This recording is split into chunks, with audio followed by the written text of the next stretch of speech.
Avon calling. The front door, okay. The front door threshold is kind of loose. At first I didn't notice it until you kind of walk in, and then it's kind of like a teeter-totter. Okay, this is the interior video, and I don't know if you can tell by the light. Of course, it's been gray all day, or maybe I sound tired. Maybe that's what it is. But this is the last video of the day. This is how I test the windows. Coming in and that's how I test the windows. The window screens haven't been installed yet. And these windows, this isn't a good one. I'll show you another one. But all this needs to be cleaned out so that you got a fighting chance. Alright, they're all stiff because they're new.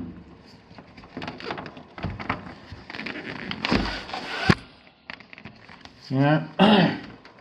They will get a little easier. It is vinyl. They will expand and contract, and they probably expanded because I was running the emergency heat for a long time. I got it super hot in here. We've got smoke alarms just about everywhere we should have them, but we do not have a smoke or carbon monoxide alarm outside of this room. I get it that this room doesn't have a closet, but this room does have direct access to a bathroom, and I don't know what the future brings, and this might be used as a bedroom. I would use it as an office study, but that's not me.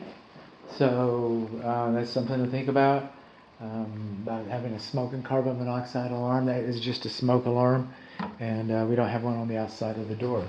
If it was a bedroom, we would. It's not a bedroom, but, well, I guess, I've heard that. This is our coat closet right here. I guess I better put some light on the subject. Do I have? Oh, let there be. Okay. All right. Well, we got ceramic tile floor and carpet, and that's really about the only two floor coverings that we have. Our thermostat is right here in the southeast bedroom hallway. Okay. So we've got a nice, not a smart thermostat, but a nice electronic thermostat. Well, it's got humidity. It might be smarter than I think. We got this closet in here. That's just like a humongous. I'm not here to sell it to you, but this is a pretty good closet. Look at all that scraping over there. And my client's going to come in with some tape and help the process along. So this closet, okay?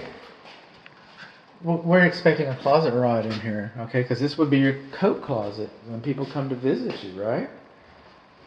So I'm gonna put the coat up. You don't want to bring it in, and then the dog sleeps on it. Does this lock like it's supposed to? Yeah, it does. Okay. And we move it all along here. So like I said, maybe it's the light, maybe I sound tired, but this is the last video. This should have a self-closing door on it, and it should have insulation inside of it. So this is the time when I like to say, thank you, dear client. Thank you for your trust and your business. Those things mean the world to my family and I really do appreciate that. And if you can find it in your heart to leave me a good Google review, those things mean a lot to a small businessman like myself. Now, this is kind of interesting. Okay, this is some wainscoting. This is the mud room, and we don't have our insulation on that door. And these are the coat hooks, and they're positioned pretty high up here, so I don't know how that works exactly. You might not have a problem with it at all. So this would be the guest room, guest bedroom over here. And I got to check all the windows to make sure that they're locked. And something that's concerning, maybe it's the overspray, something's concerning my client there. When the style of these closets, lends themselves, it suggests to me that these are going to be wooden coat hanger rods, clothes hanger rods. Okay, you might want to make sure, it might be an aesthetic issue or a difference in opinion, but what I'm seeing is that the rods are stained, that they're not raw wood. I'm also seeing, I noticed, that they didn't drill all these holes for no good reason. Alright, you want to put the screws that come with them. These came with screws. All this came with it. They didn't package screws with them for no good reason.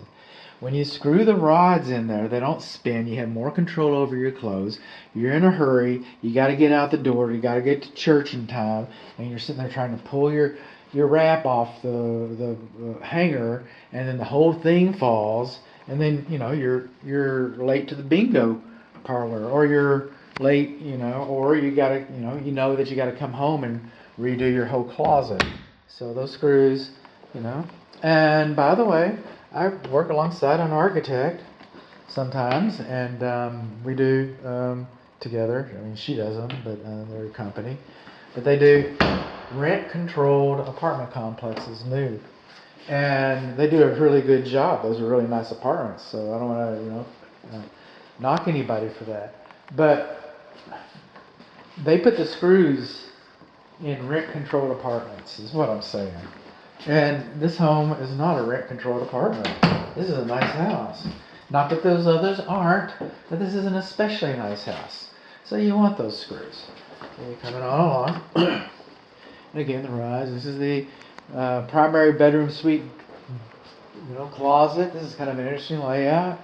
And I'm turn off the lights as I go. I'm sure they want to put the door stopper back. Hearing a fan go here.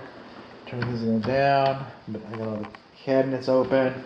Just kind of reviewing some of my work. I did a lot of things that are not on these videos. And some of the things that I did are on the inspection report. So, read the report. That's the last word. I mean, it kind of looks like I'm flying through here because I'm flying through here. That's why. That's why it looks like I'm flying. Now, all this blue tape, and I get it, all this blue tape, but we need some blue tape on this receptacle outlet too. Right there. See that? Okay, need some. Okay, coming on along. My client has some legitimate concern about this window. This window does not have, even though it latches, okay. But these latches that hold it in the rails, okay, these thumbs. All right, this thumb doesn't work, okay. So what happens is when these windows are unlocked, you can raise them up, right? Then you undo the thumb, but you only have to do one thumb on this one because it doesn't close right. Then somebody was talking to me about it didn't have the insulation around this, this perimeter, but I'm seeing it. I'm seeing insulation. But what's going to happen over the long term? What's going to happen over the long term, because this doesn't latch, it's sticking out more than it is, we're going to lose energy here. And it's not going to get any better. If it's allowed to continue to warp, it's only going to get worse. And it won't take a glazier more than just a couple minutes or seconds to fix that. I mean, they're pretty fast. They're handy guys. So this window's got an issue. We're in the primary bedroom. This is the north wall. This is the east window. So moving on along, vinyl, and making sure all the latches are on the left. Want to make sure the home is secured. The ceiling fans and the lights all seem to be working very well for us. The doors, I haven't found really any door problems outside of the garage pedestrian door not being insulated and not having a self-closing spray. Now, when I was testing the GFCI in the kitchen and stuff, I've been noticing this on new construction. And I've been going back and forth with everybody. Okay, maybe it's allowed or maybe it's not. If I have power here, okay, this breakfast nook is GFCI, or is this the dining area? Okay, dining. The dinette nook. Okay. It's GFCI protected, so it should have little ugly stickers. I would peel them off. They should have little ugly stickers on there so that people know that they're GFCI protected. So the kitchen's supposed to have 2 circuits, a minimum of 2 circuits. Okay, you got the refrigerator. This kitchen has 3 circuits going to it. And I had always heard that the kitchen circuits were not supposed to share, but I've been researching, and I cannot find a definitive answer on whether that's, and it's become so common. But just know that these are GFCI. If they don't work, you might need to go. Some of those aren't working, so it's called a clue. And that's why I left this window open, and so I could come in here and remember to test those. And I'll show you what I'm talking about, because I got to go through the garage, right? I mean, you don't know that, but I do. See, it went out. Why? Because I tripped the GFCI. Moving on along.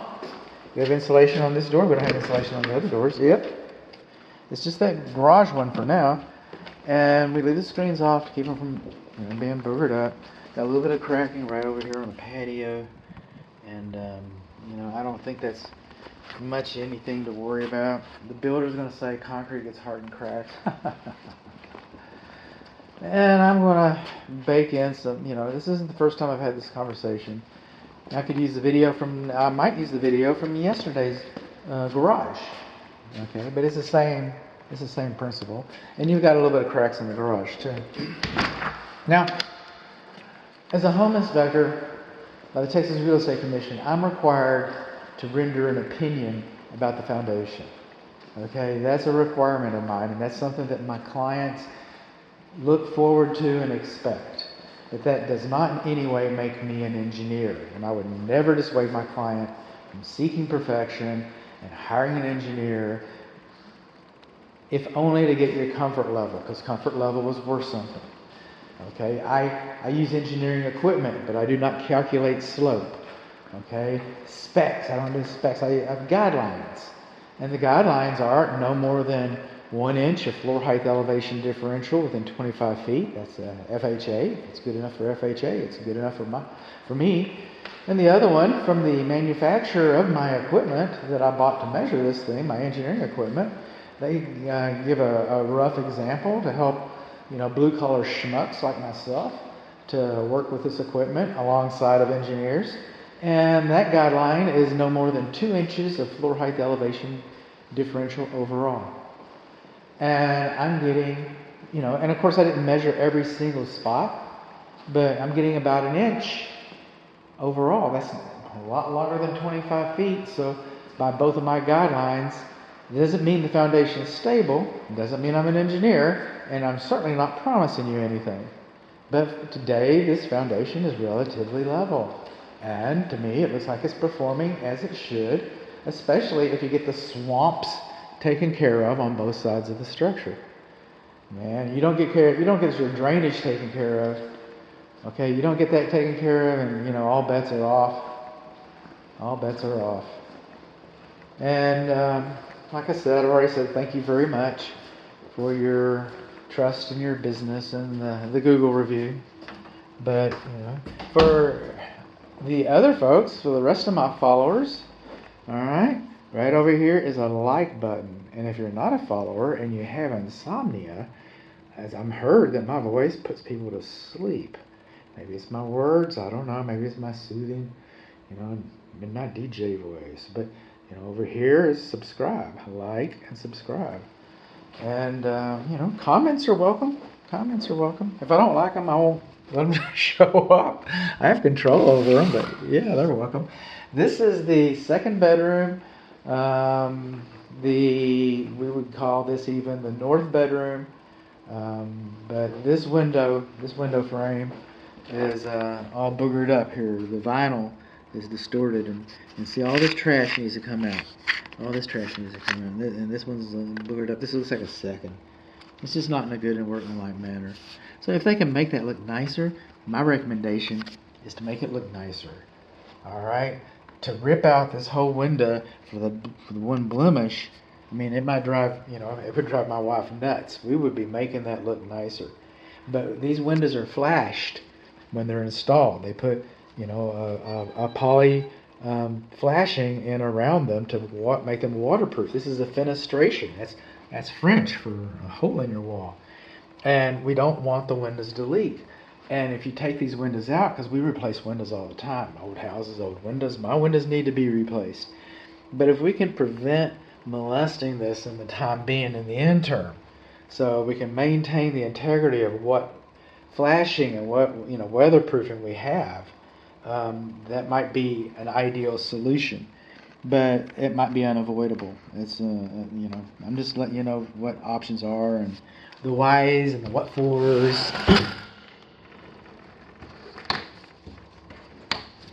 We're moving on along, and I've been using my tester all around. I got to reset the one from the dining room, dinette room, the breakfast area. But that's how I do it right there. And rods and tape. Man, that's art. Maybe. So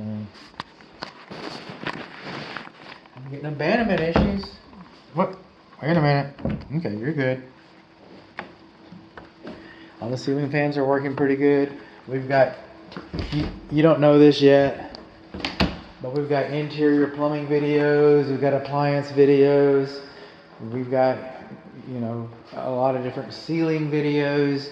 So we got a lot of different things on our plate. Don't go away. You know, if you have a window in your bathroom, you don't have to have a vent fan. You do have a vent fan. Vent fan, if you read the code was written before vent fans were common, and the code actually says every bathroom is required to have an operable window for ventilation. And then they said, but an exclusion or into, but you can get away with not having a window if you have a vent fan. So now most people have vent fans, they don't have windows, but that's just, you know, it's how the world turns. And so we're coming on along. There's our linen closet right there. And this is the first bedroom, the front bedroom. And we're just kind of moving in here. And I'm starting a, I feel so young. You know, I'm starting a TikTok channel too. So there's that. You see more cats on my TikTok channel. So if you like cats and lizards and stuff like that, that's where they fit. And I like dogs too, especially cute ones. I'm a cute dog, I think. Okay. Dog. And we're right back where we started. And this is your home. This is what I think about the foundation. I think it's okay. Don't like the grading and drainage. We got a couple things to do in the attic. I got a little spot up here with that. Okay.